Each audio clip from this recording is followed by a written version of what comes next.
One more thing, again, on the economic impact of such amendments which they bring in.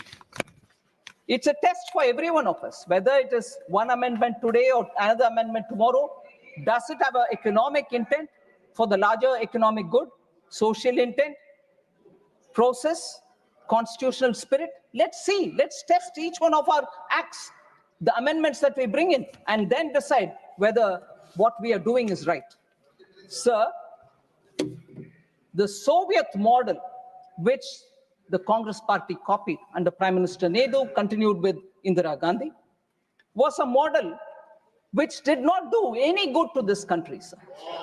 C. Rajagopalachari, the socialism, that socialism was refashioned as Mahalanobis model, the central command and control structure, the license quota, Raj, were all part of this.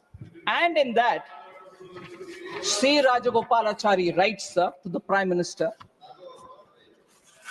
He says, in an open letter, he says, Nehru came to Madras on Tuesday with all the paraphernalia of Prime Minister of India and attempted to, in a speech, talk about Rajagopalachari and his principles.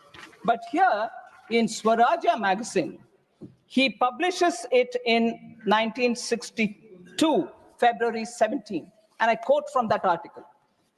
I want an India clear of the atmosphere of fear in which it is now enveloped, 62, where honest men engaged in difficult tasks of production or trade can carry on their occupation without fear of ruin at the hands of officials, ministers, and party bosses.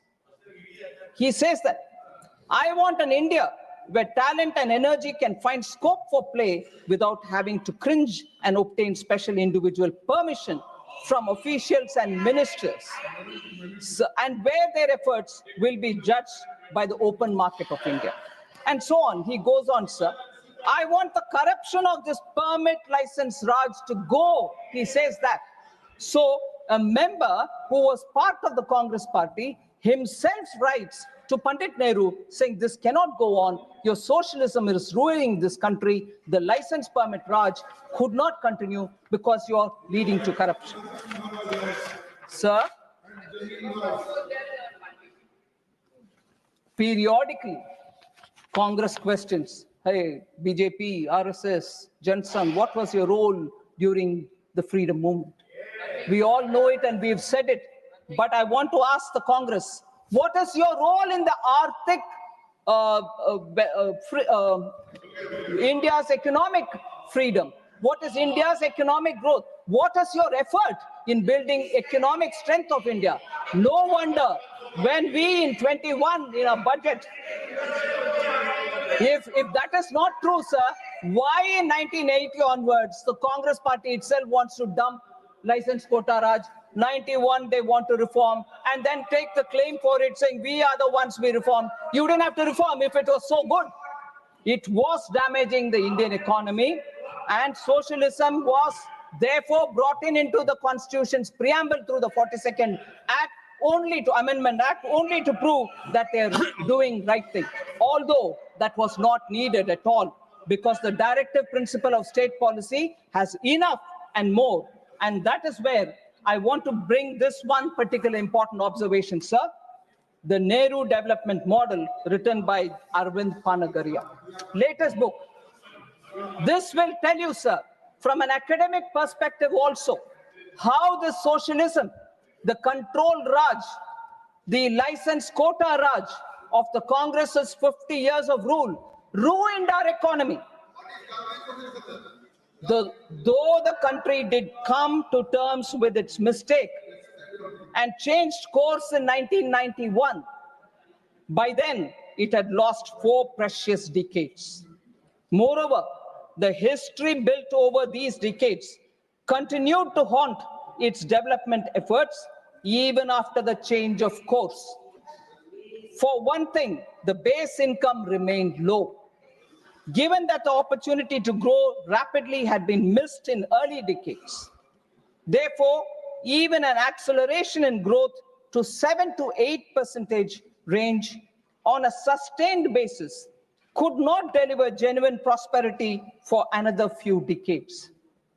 Moreover, 4 decades of patronage of socialist ideas and policies came to hardwire Indian politicians, bureaucrats, intellectuals, and even business people in ways that made a swift march to a market economy politically challenging. That's the reality of the policy of the Congress party, which they themselves came. We've reformed the country.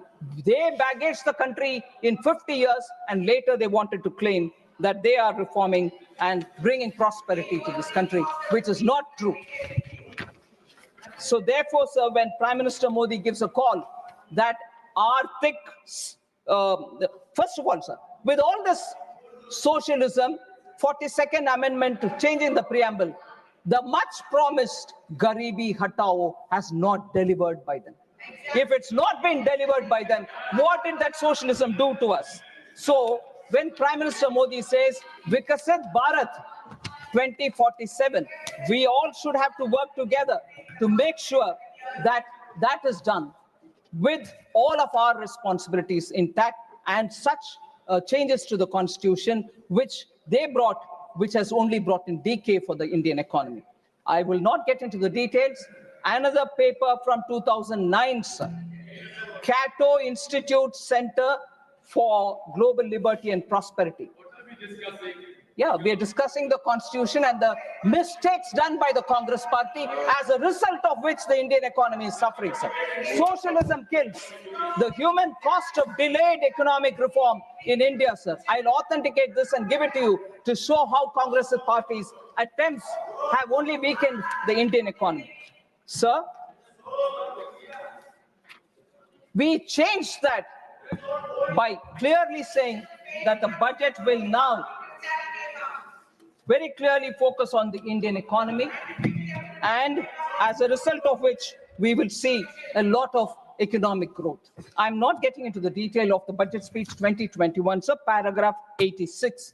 Those interested can see the thing. Sir, I'll come to this point about the Constituent Assembly, financial inclusion, economic justice. That is why I argued first, saying this declaration in the preamble, bringing socialism, was not warranted at all. There's enough and more said in the directive principle of states policy.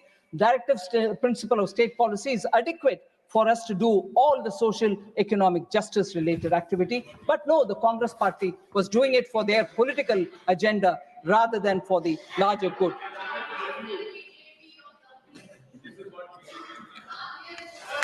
Sir, I like to say, sir, Ambedkar, sir, Dr. Ambedkar says on 19th November 1948, our objective in framing the Constitution is really twofold. Ambedkar says, sir, to lay down the form of political democracy, to lay down that our ideal is economic democracy, and also to prescribe that every government, whatever is in power, shall strive to bring about economic democracy. And a very clear, the directive principle, Dr. Ambedkar says this, the directive principles have a great value, for they lay down that our ideal is economic democracy, unquote. And this is exactly what Prime Minister Modi is doing. 54 crore citizens who once had no means are now being given extraordinary connection to banking.